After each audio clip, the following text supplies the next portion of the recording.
Hello, welcome to the instructions on what is the source of genetic variation part 2.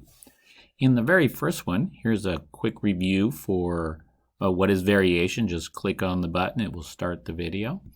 In the second slide, we come back to your protein that you worked on in unit part 1, and it's part of a T cell's immune response and its ability to find different alleles and how they work. So you have the sequence that is no mutations, and you'll click on the third one after reading about that. It's going to then share with you all the different kinds of mutations that exist for this segment. And I want to know, does the segment that you created in part 1, how does it compare to the ones here? Did it match? Did you create a new one? In our third slide here, I'm looking for the outcomes of a mutation. And what I'd like you to do is you'll go to this link right here, the outcome of mutations. You just click on it and we'll drop down a link to take you. And it will take you to something that looks like this.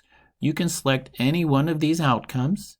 Tell me what is the trait, what mutation happened, and how does that protein structure and or function has it changed.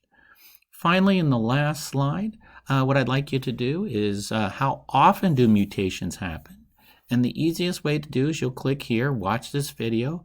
It's going to walk you through the steps of the math to calculate how often a mutation happens.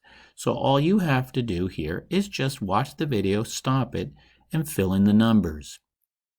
And then there's some questions at the end that you'll need the video and the questions from the previous slide to answer.